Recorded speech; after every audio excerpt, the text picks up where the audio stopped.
This conference will now be recorded.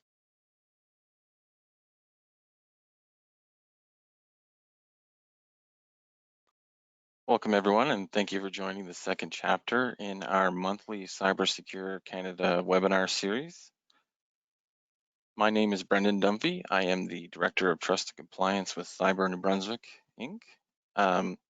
This webinar will be recorded. Participants can ask questions via the chat box. We will address questions during the Q&A portion at the end of the presentation, time permitting. Any questions that are not addressed can be asked via email to cert@cybersecuritycanada.com or the contact us option on cyberessentialscanada.ca. So with that, let's get started.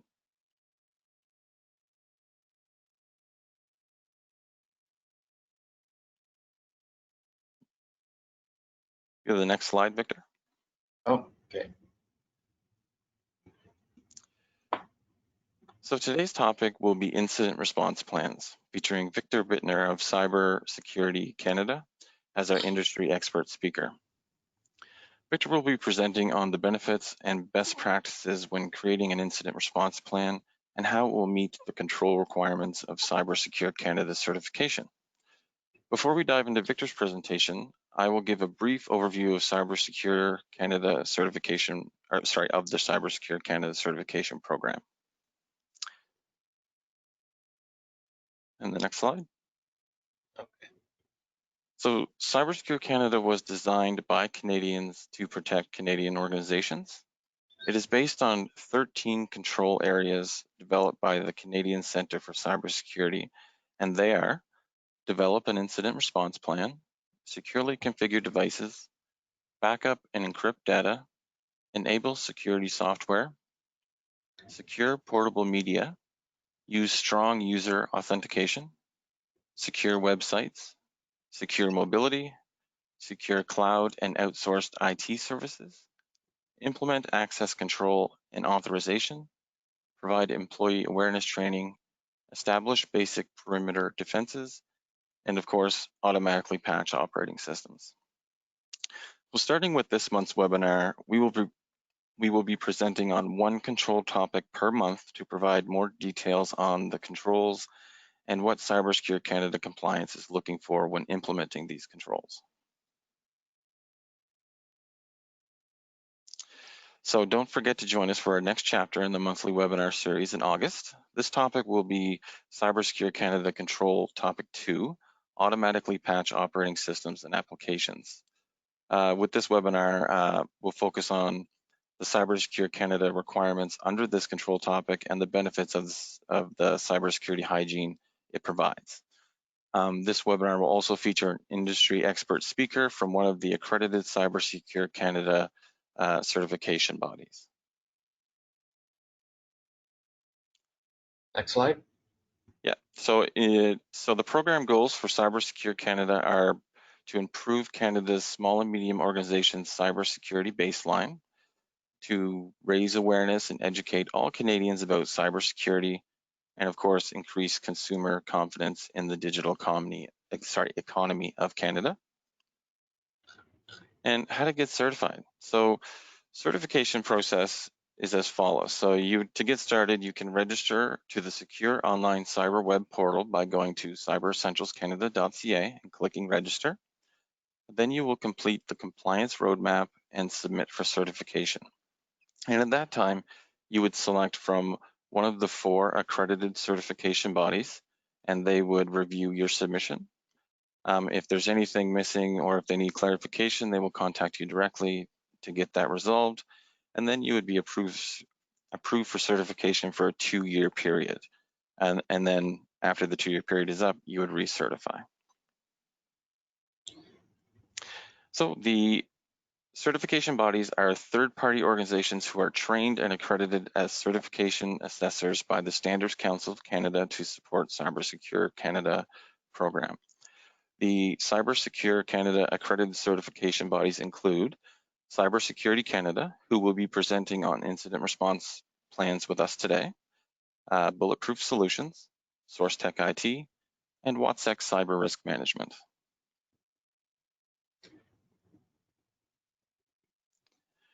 The cost of certification starts with CyberNB provides organizations the ability to register to our secure online portal at $350 Canadian plus applicable taxes. This covers access to the online toolset and to process the Cybersecure Canada requirements. And the certification review cost is set by the certification bodies and billed directly from the selected certification body. The Cybersecure Canada certification mark. Once certified, you will receive an official recognition that Canadian government recognized cybersecurity controls are in place. This badge of trust will also provide organizations an easy way to let customers and stakeholders know they have decreased their cyber risk.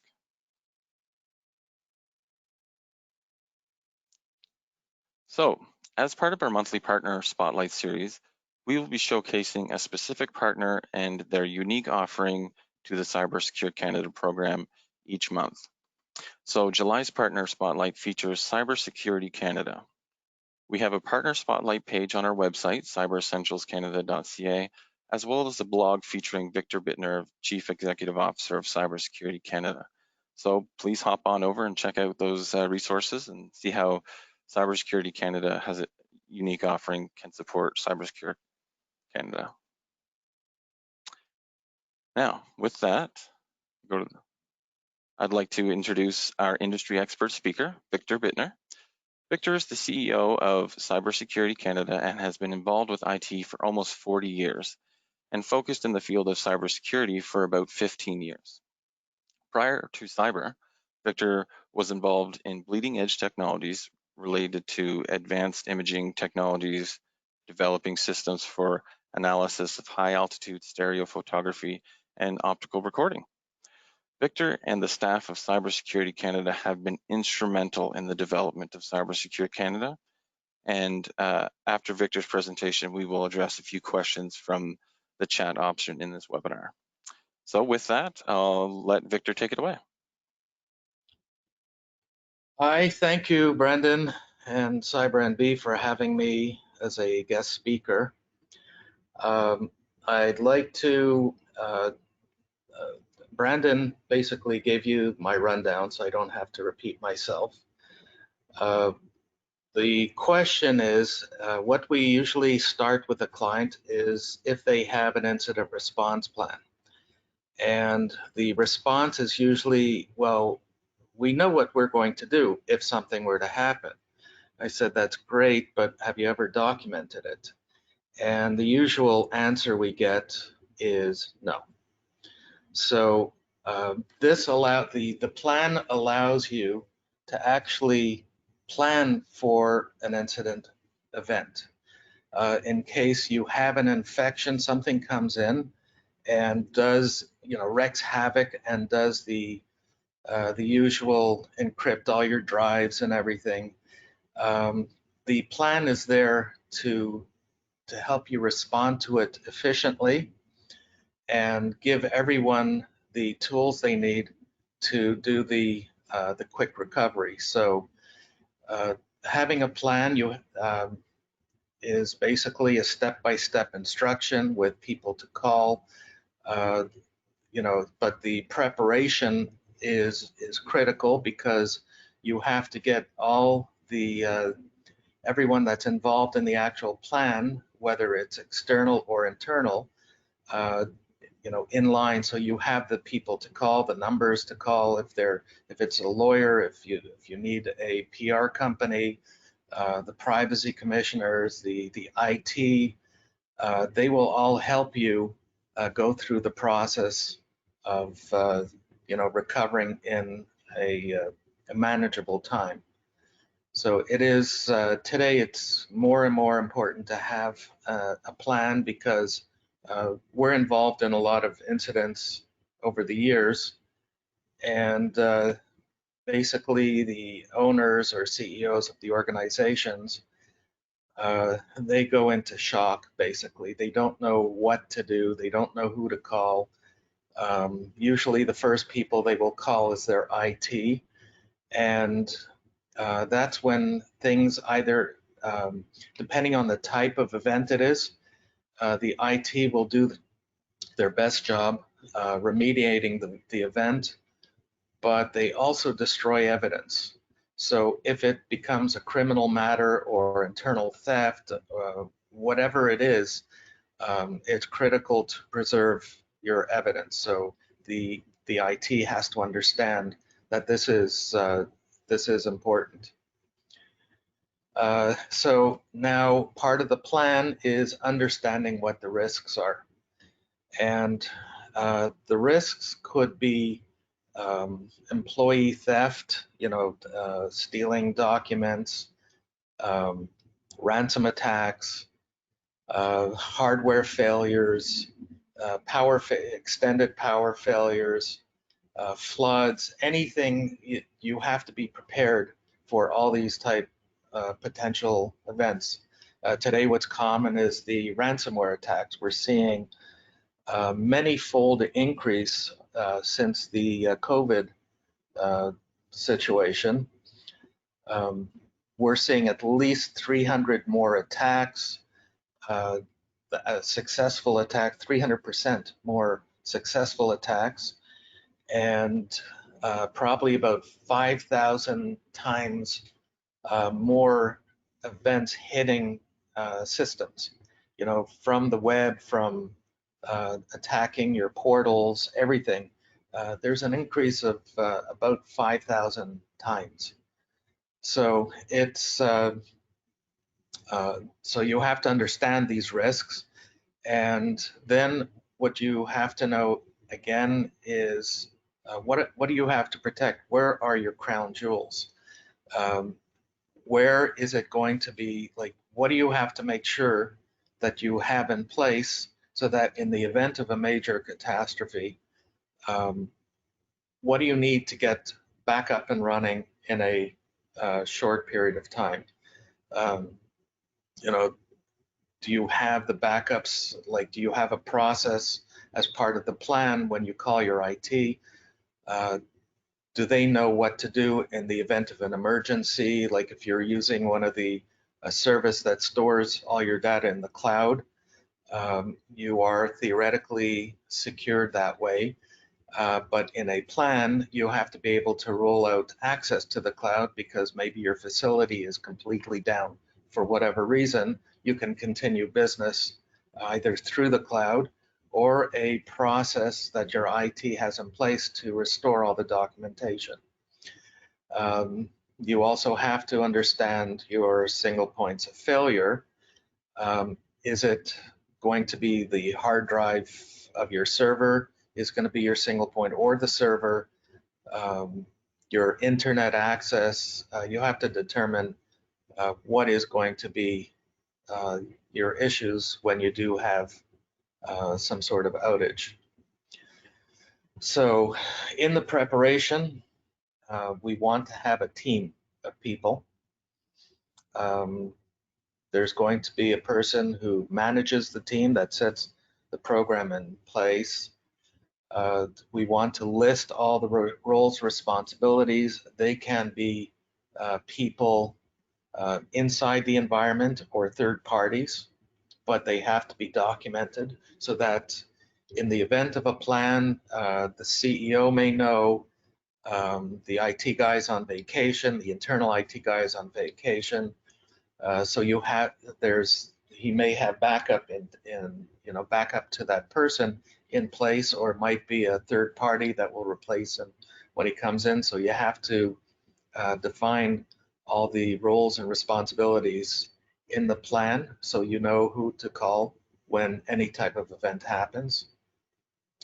Your business continuity plan, again, this is how you're going to recover either legally, electronically with the technology and everything. That is, you have to have some sort of business continuity, and that's usually part of a backup process. All the technologies and tools you will require and the people that have to be documented. They have to be accessible so that if someone comes in that's managing the IR response, he has to know everything in place, where the tools are, who to talk to. Everything has to be part of your plan. Your network and data recovery processes, again, that's your IT should be able to manage it. If they don't have it, your IR person who's managing that would have to have access to your network and data recovery processes. And if you do have a team in place, once in a while, like once a year, maybe, go through a tabletop exercise. Spend the hour or 2 hours. Well, today I guess it's going to be remote, and share a cup of coffee, a virtual coffee, and go through the tabletop exercise of who's going to do what and when, so that everyone understands their role in the response. Okay, so the event of an incident, most important thing is follow the plan. You can't, there may be some deviations as you go through the plan, but the plan is there for someone to follow. And we don't want, if someone has a better idea of, going off in a different tangent, it should be a consideration, but it has to be, well understood that this is the plan we have to follow. And the deviations should, I guess, it would be an on the ground decision whether to, to do the deviation. You'll have to make sure that, again, what you see here, big black letters on the right, is don't deviate, don't panic. We've walked into situations where the CEO called us in after a week, and the IT didn't understand what was going on. They just didn't realize that there was an actual breach. And by the time he called us, he didn't sleep. He lost 20 pounds in that week. He was a wreck. Another time, a big agency, the owner of the company, when I walked into their office, she was in tears. All her workers were practically, they were all tear-eyed. They thought the world was coming to an end. They didn't have their jobs anymore. Their income was gone. It's like it's the most intrusive thing to go through. It's really extreme stress when you see everything starting to fall apart. So you have to be able to say, have confidence in the plan and go through the whole process and make sure that everything that is done, IT, legal, PR, privacy commissioner, everyone involved in the response, everything is documented, so that you don't, no one duplicates their efforts. So you just follow the plan through. Record what you've done, then later on you can see that maybe you missed something, or someone is waiting for some information. At least you have it, and not say, well, I thought I sent it to someone, but it should be recorded, either emails or whatever. Everything should be recorded. The recovery part, again, is make sure that everything is back up and running. Again, documentation is critical. Because of the event, all kinds of issues might pop up. This way you can modify your plan to see if there were any failures in the plan. So this is for future proofing. Then you sit back after you're in the recovery, look at the whole incident and see from the 10,000 feet, see how well it worked, and make sure that all the changes and all the recommendations for the future are well documented. And then after the incident, you've gone through the whole process, notify all the authorities that are involved and your stakeholders. And that should be the recovery part. For the requirements for the plan, we want to see a basic plan. If you give us more detail, it's better for you, but we want to see the actual plan, so we're going to actually review it and take into account any anything that might be missing from the plan and give you some feedback. Usually when we get a plan, it's been well defined, not necessarily tested, but we'll look at it, and if we see any issues that could be an issue, well, could be a problem in the future, we'll make recommendations.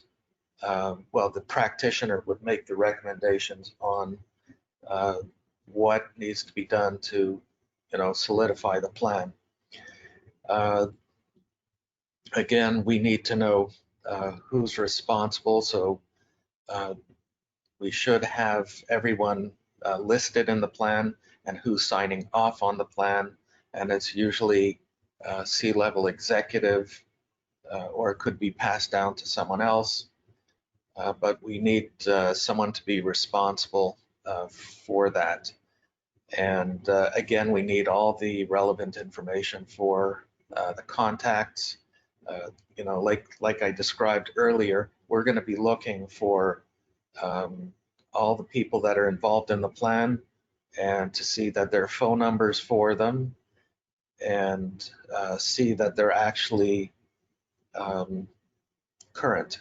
So someone will have to say, well, we just checked all the numbers, as part of your sign off is, this is current as of May 31st, 2020. So that's what we're going to be looking for. Again, part of the incident response, cyber insurance. And one of the nice things about cyber insurance is they'll take the financial hit for you.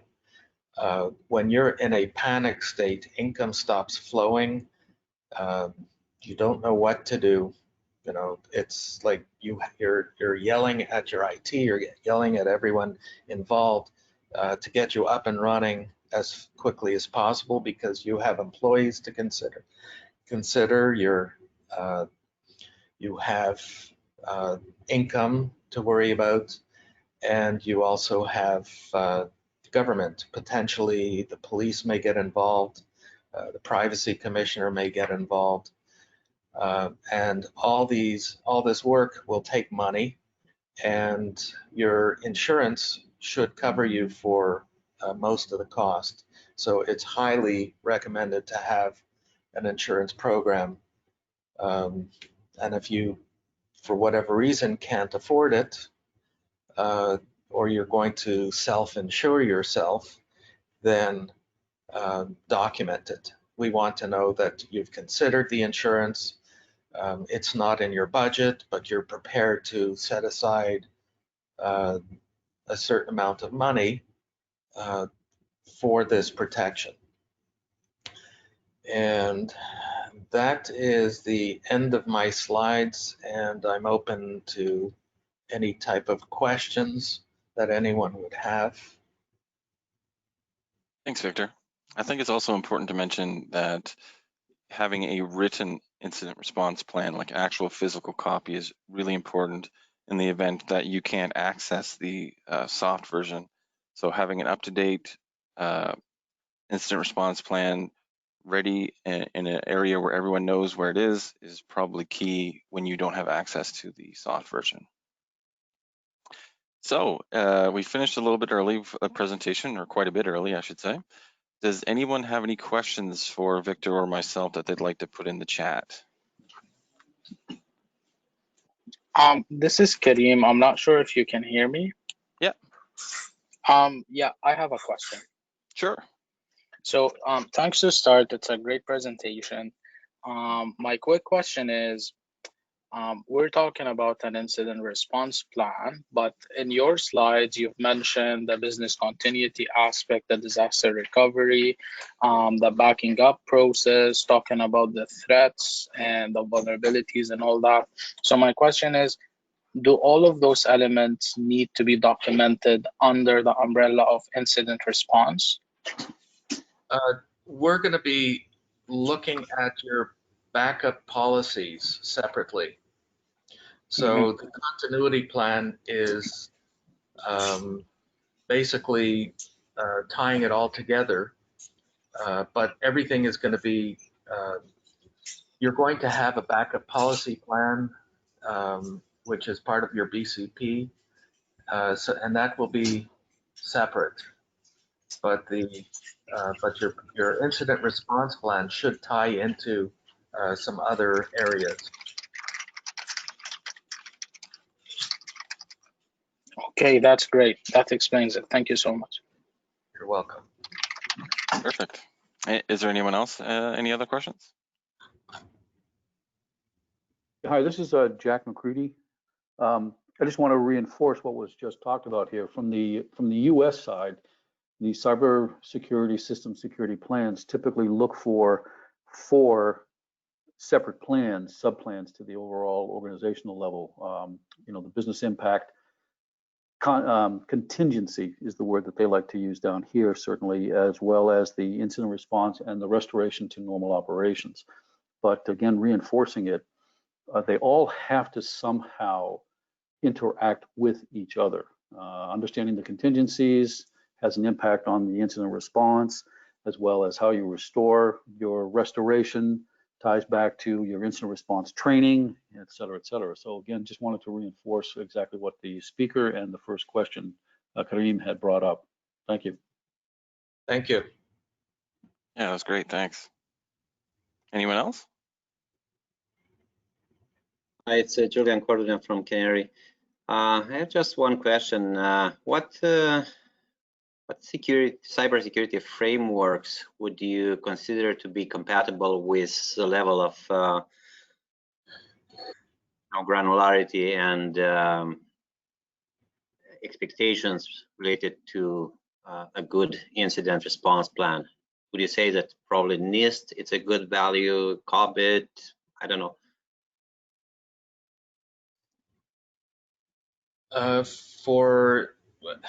You see, it depends on the organization and how detailed you want to get into it.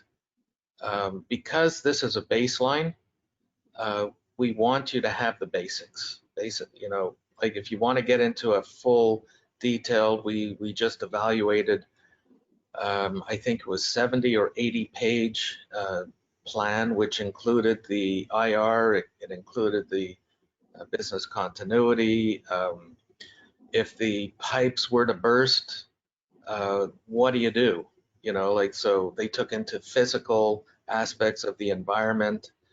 So it could be as simple as a list, an understanding of who to call, the responsibilities and the roles, or you can get very involved in meetings, say in this type of compliance or whatever.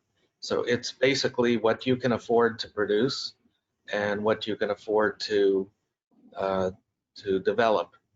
The more detailed, it's going to cost you more in time and resources. So we're looking at as a baseline. We want something. We want something that you understand that your responsibilities are. An event happens, say today, common ransomware. What do you do? Who's the first person you call? The IT is usually the first. Then you will talk to Hopefully you'll talk to someone that has some incident response background, some history of doing it in the past, and they will help tie it in together to bring in a legal, if it's a large breach, a legal team, connections to the privacy commissioner, depending on the province, it would be provincial or it'll be federal. Someone that has to understand the, you know, what is considered a breach and how, you know, it's like you have to judge it. We just want to see that you have something in place, and the amount of documentation you put into it will be determined either if it's some requirement that you have somewhere else through insurance or an association you belong to, or some sort of legal regulations. So again, it's going to be, we just want to see that you have something in place and that it meets all the criteria of a plan. I hope that answers. Yep. Yeah. Perfect. Thank you.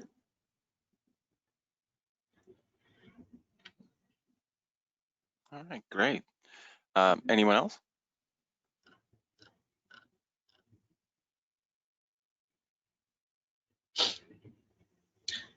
If anyone, if you send off an email to cert@cybersecuritycanada.com, you will get a bounce back where you just put in your name and your email address, and you'll get a link to the documentation that we provide, which will give you a spreadsheet to fill in if you want, descriptions of the program, to help you start the process of documenting, some resources like the web testing.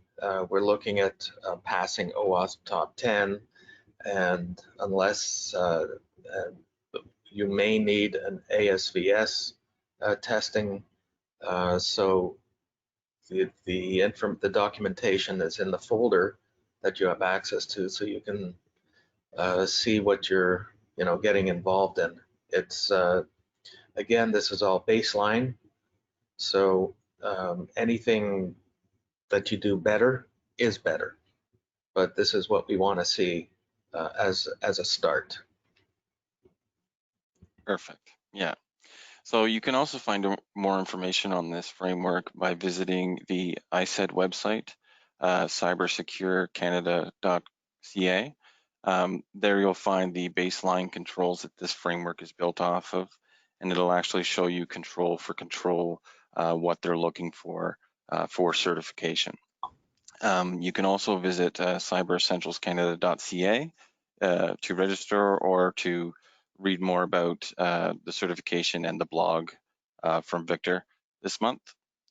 So if there's no further questions, I think we could close the call early. Is there any more questions?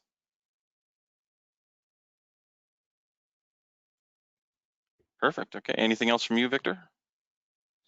No. You sure it's the cybersecurecanada.ca, or is it canada.ca/cybersecure? Oh yeah, I think you're right. Yeah, it's canada.ca/cybersecure. Perfect. Well, thank you all for joining. We look forward to next month's webinar, and hope to see you all there. Thank you.